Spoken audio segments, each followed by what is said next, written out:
Now that you have a firm understanding of how options, strategies, and some pretty complex concepts work, we're going to dig into how option characteristics change as market characteristics change. When we buy or sell a strategy, we pay or collect a certain amount of premium, but the value and probabilities of that strategy can change in real time after we enter the trade.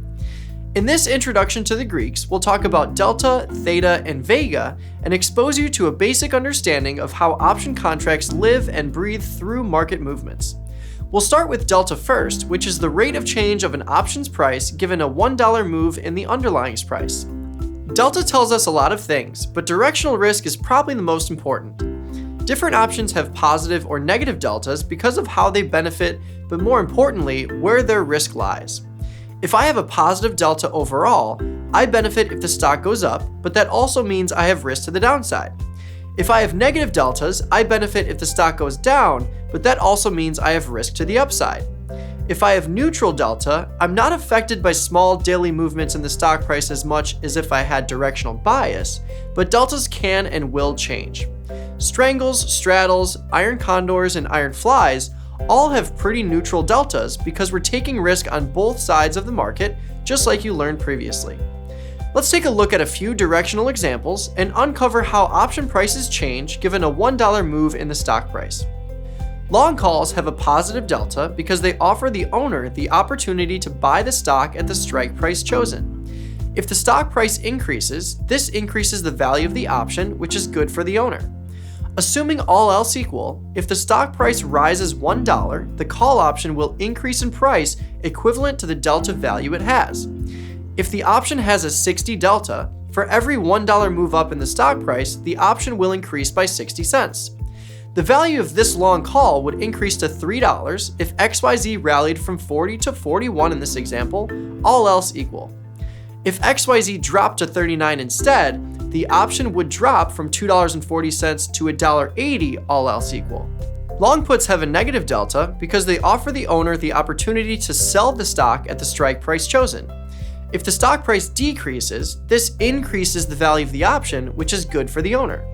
Assuming all else equal, if the stock price falls by $1, the put option will increase in price equivalent to the delta value it has, just like calls.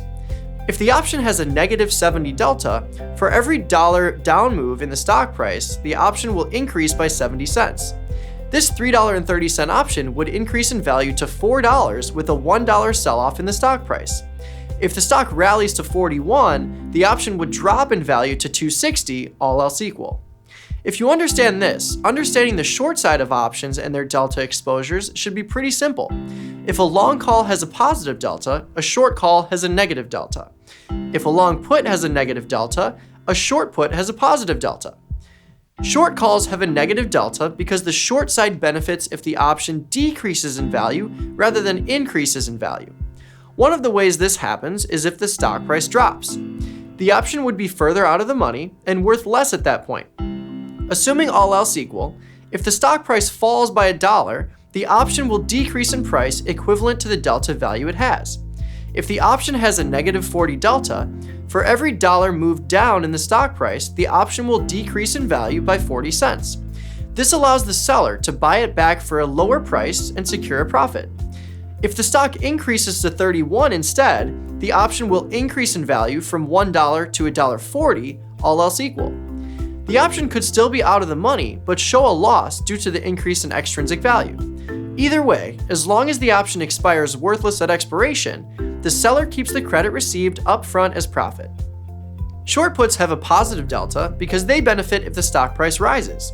If this happens, the market provides a better opportunity to sell stock, and the put value decreases.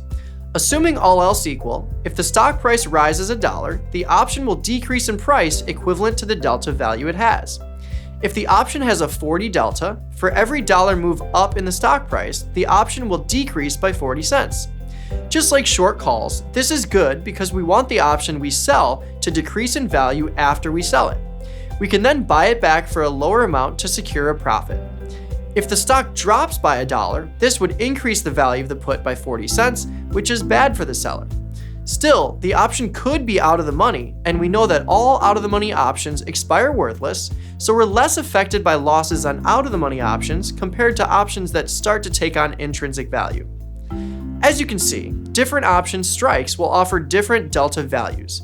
Positive deltas range from 0 to 1, and negative deltas range from -1 to 0. The lower the probability is that the option will expire in the money, the lower the delta value will be. An option with a delta of 25 will have much less traction than an option with a delta of 85.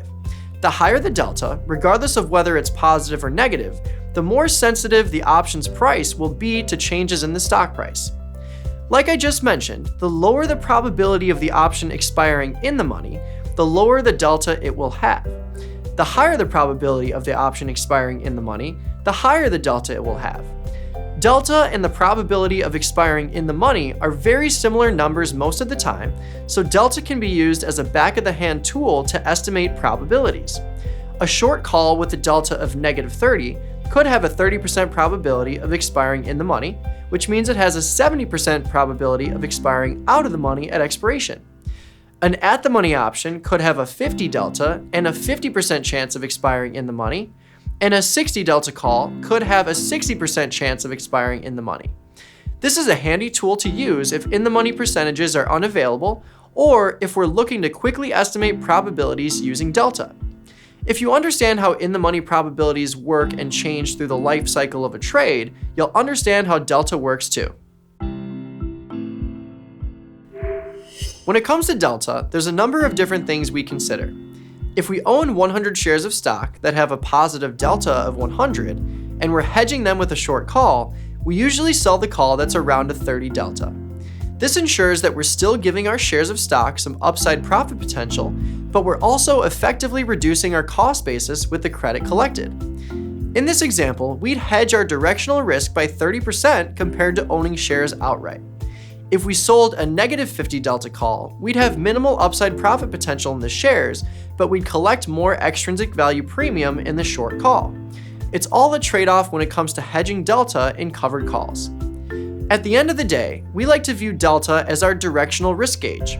If our goal is to be delta neutral, or have neutral trades overall, we need to ensure our delta values don't swing too close to 1 or -1 if the stock price moves against us.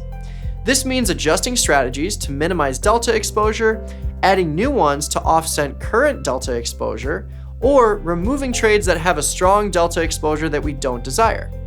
Managing delta exposure is a very granular topic, and we'll dig more into this as we advance through the course. The most important thing to understand is that if I'm bullish, I should have a positive delta. If I'm neutral, I should have a delta close to 0, and if I'm bearish, I should have a negative delta. Let's review.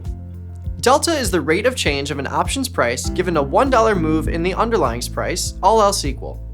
Bullish strategies have positive deltas, and bearish strategies have negative deltas. We can use delta as a proxy for the probability of an option expiring in the money, as the two values are positively correlated. We can use options to hedge our risk in stock positions, but it's important to remember that options that move out of the money realize a reduction in delta towards 0, and options that move in the money realize an increase in delta towards 1 or -1.